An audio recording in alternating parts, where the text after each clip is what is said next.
Hello everybody and welcome to another Gear Talk, and this time I want to talk to you about what I consider probably the best camera. Before we begin, as usual, if you want to support the channel, please put a like, subscribe, share with your friends. If you want to go a step further, check out my publications. There's the NIM 148 that is at Zine, very nice, and you can find the link down there in the description. And there are some books that I wrote, Inject Fine Art Printing, Photography Depth Manual, and a novel that is Lasting Photographs, very good reviews online. This said, a few days ago I was talking with a friend, and he's going into photography, and he asked me what's the best camera, and I was telling him the usual answer that it depends the job you have to do with the camera. In my life I used from the 35mm film to 8x10 view cameras, obviously medium format and so on. And I use digital, so I tried different kind of digital and so on. And I think that every camera has his kind of peculiarity that makes it perfect for a specific job. But he told me the usual question that is, okay, but if you have to run away and bring just one camera with you, because you can bring only one camera, what that camera will be? And I had to think for a moment, but at the end my answer was pretty simple. And the camera is this one. It is the Hasselblad Super Wide. The Hasselblad Super Wide is really a little jewel. It's a fantastic camera. By the way, this is not my camera. I borrowed it from a friend. I had one of these cameras, actually the previous version, and I kind of like better the earlier version of Hasselblad. It was already a T-Star, so with the coated lens, but the previous version.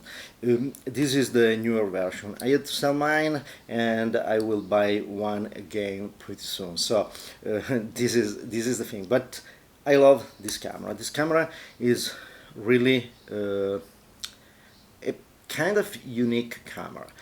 First of all, in the Hasselblad system, it's accept the same magazine and so on, but it's very different from all the other Hasselblads because this camera is basically nothing. This camera has a very short body and is made in this way so the lens can be created as a symmetric lens. The focus, the distance from the film to the nodal point of the lens is exactly the focal length. So it's designed so that distance is exactly 38 millimeters as the focal length of the camera. This camera obviously is not a reflex, so you don't have mirror and these kind of things. The shutter is a central shutter in the lens, and the viewfinder is this viewfinder that is attached over the camera. So it's a kind of a very strange camera. The lens is the beautiful 38mm that is a Bilgon, I never remember the name, so it's 38mm. 4.5 is the maximum aperture. Central shutter, so you can go from 1 second to 1/500th of a second. So this is really a basic camera. This camera has basically nothing if not a fantastic lens. So the camera is just a lever to roll the film, to advance the film, and a shutter button, and nothing more. Everything is in the lens, and the lens is one of the most beautiful lenses I ever used. This camera is a very wide angle. Is the angle of view is 90 degrees on the diagonal, so is really a right angle on the diagonal, so that's very wide. And for that is important that the camera is in perfect level when you take the picture. You don't want to have the distortion created by the non-parallelism of the camera with the subject. And so to have a level here is essential. And an essential part of this camera is actually this external viewfinder. In the viewfinder you see the scene that you are going to photograph, and most of all in this case you have a level that is visible also in the viewfinder. On the early model of this camera, as the one I had, the viewfinder was a little bit different. You had a system to basically reflect this level in the viewfinder. So it was a little bit different. This one is kind of much easier to use and to see the level while you are looking at the scene through the viewfinder.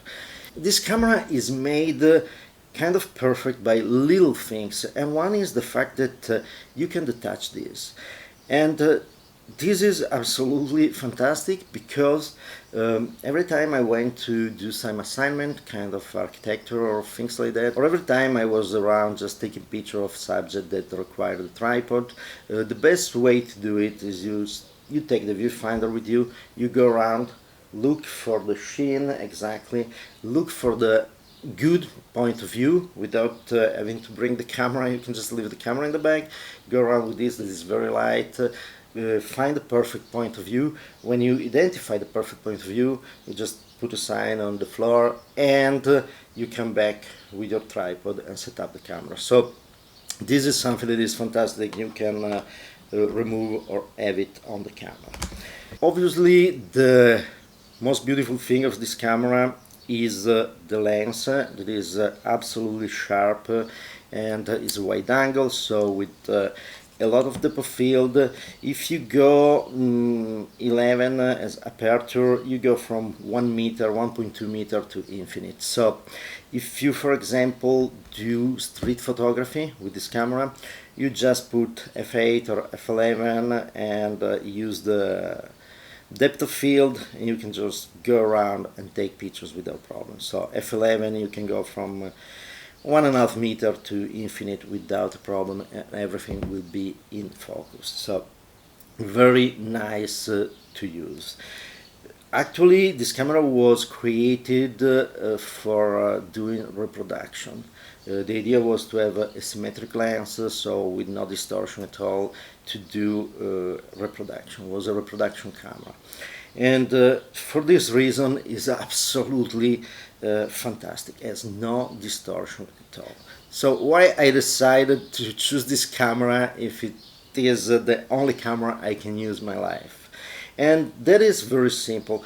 First of all, I love wide-angle lenses, and this is one of the best wide-angle lenses I ever used.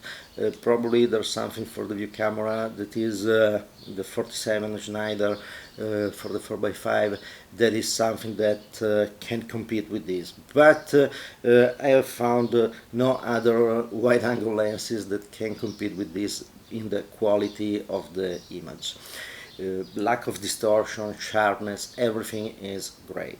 So being a person that loves to use wide-angle lenses and take wide-angle photographs, this is great. Second, this camera is very simple. As I said, there's nothing in the body, so at the end of the game it's very sturdy and it's very easy to keep working and to maintain as a camera, to repair if it's needed. So it's another great thing. And third thing that I love about this camera, that is pretty stealthy. If you just take a picture, I can put the shutter for 1/25 of a second, but if you take a picture, it's just very silent. You have just the noise of the shutter and nothing else. So it's kind of very stealthy. You can use it without people looking at you too much. Yes, compared to a digital, this is noisy, but it's very nice. Other reason is that this camera takes 6x6 pictures, so it's a square format, and I love the square format. This is a format that really fits in my vision. So it's another reason why if I have to have only one camera, I stay with the square format. Fourth reason, this camera is relatively light. I don't know the weight of this camera, but it's relatively light, so you can put it in a bag. It's very compact, you can go around, you don't kill your bag carrying a lot of things, and it's absolutely easy to go around with this camera. Being a central shutter, being a wide angle, it's very easy also if you get used to use the camera in the proper way. So to keep the camera in the proper way, using the advancement lever to put the fingers on it, just to have more stability. This camera is very stable. There is some inertia in it because it's kind of heavy, but you can take pictures freehand without the tripod. I arrived to take pictures at half of a second without the need of tripod. So is another thing that I absolutely like about the Hasselblad super wide. So these are basically the reason why I chose this camera when I was asked what would be my only camera if I had to choose one. And it's just a camera that fits my vision perfectly. And I like film, I like to have some resolution on the film, so I like to have a medium format film at least. I prefer large format, but that gives you other disadvantages like the size, the weight, and so on. So this one is a fantastic compromise between a compact camera and high quality film. So that's all. I know that every one of you have a different idea of what they can consider, I don't say the perfect camera, but the camera that you will choose if you have to choose only one camera. I'm pretty sure that there's a lot of difference because at the end of the day, the camera is something that is a tool that must help us to express ourselves. So for me is this camera because I have a vision that fits with what this camera can give me. But obviously for other people can be other cameras. I love the square format. There's people that photographs only very huge and large and rectangular panoramic. So that's the difference. But I'm curious to know what is the camera that you will bring with you if you have, as we say in Italy for tradition, the Nazis behind your ass, and you have to run away and get only one camera with you. And this is mine, the Hasselblad Super Wide. Beautiful, beautiful camera.